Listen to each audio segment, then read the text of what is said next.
भले ही अमेरिका ने गुजरात के मुख्यमंत्री नरेंद्र मोदी को वीजा नहीं दिया, लेकिन गुजरात के विकास से प्रभावित होकर अमेरिकी सांसदों और कारोबारी दल ने आज नरेंद्र मोदी से मुलाकात की है। ये मुलाकात अहमदाबाद में हुई। रिपब्लिकन पार्टी के सांसद ऑरेंज शॉक ने नेतृत्व में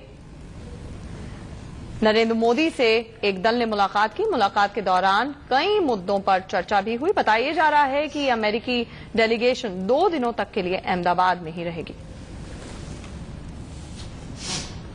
हमारे साथ हमारे वरिष्ठ सहयोगी मनीष अवस्थी स्टूडियो में जुड़े हुए हैं। तो मनीष, क्या माना जाए, कहीं ना कहीं दिन बदलने वाले हैं मोदी के? पहले ईयू ने डिप्लोमेटिक बॉयकॉट खत्म किया और अब कहीं ना कहीं अमेरिका भी उसी रास्ते पर चल रहा है। देखिए, मेरे ख्याल से दिन फिरने में ज्यादा वक्त नहीं लगता, लेकिन ये जो लंबा समय रहा 2002 से लेके, जबकि गुजरात दंगों के बाद लगातार यूएस और उसके साथ कई ऐसे राष्ट्रों ने नरेंद्र मोदी के आने और वीजा दिए जाने को लेकर जो एक प्रतिबंध लगाया हुआ था, कई लोगों ने तो उठा लिया, लेकिन यूएस को लेकर हमेशा कशमकश और एक ये कंफ्यूजन रहा है कि आखिर यूएस क्यों नहीं उठा पा रहा है। जिस तरीके से आज रिपब्लिकन एक डेलीगेशन, एक प्रतिनिधि मंडल वहां पहुंचा और मोदी से जब बातचीत और मुलाकात हुई, तो ये कहा जा रहा है कि जिस तरीके से मोदी ने एक मैग्नेट क्रिएट किया है, एक विकास का मैग्नेट, एक उद्योग का मैग्नेट, वाइब्रेंट गुजरात के जरिए वो जो 2013 में जनवरी में जो उन्होंने वाइब्रेंट गुजरात किया था और उसमें देश और दुनिया से लगभग 300 उद्योगपति वहां पहुंचे थे,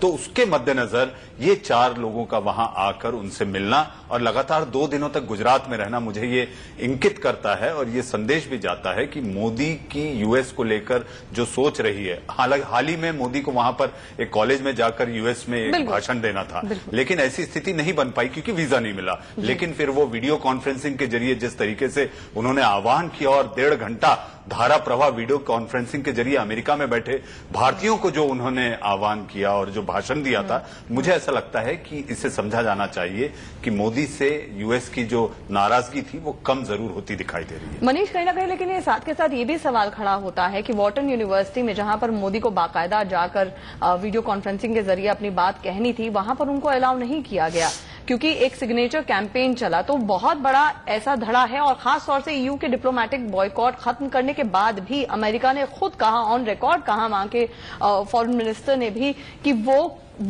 वीजा जो दे रहे हैं वो उसके ऊपर कोई नया सोच विचार नहीं करने वाले। क्या माना जाए कि ये जो रिपब्लिकन डेलीगेशन भी आया है, ये इंडिविजुअल लेवल पर आए हैं, खुद आए हैं, या फिर कहीं ना कहीं जाकर एक तरह से लॉबिंग इस पर भी शुरू हो सकती है? देखिए, अमेरिका हमेशा से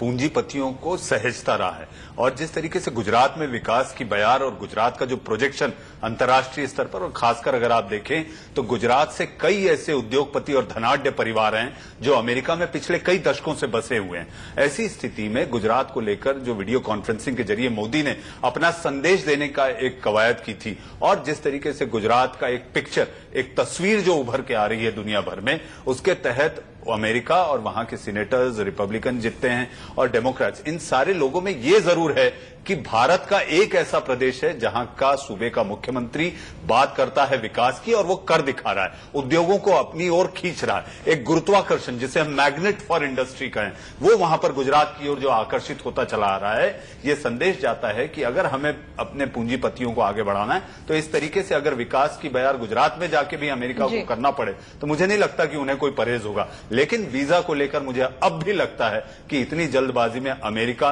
कुछ डेलीगेट्स या प्रतिनिधि मंडल के लोग आए, मोदी से मिले और ये जाके लॉबिंग करें, इतने जल्दी पसीजेगा, पिघलेगा मोदी को लेकर मुझे नजर नहीं आता।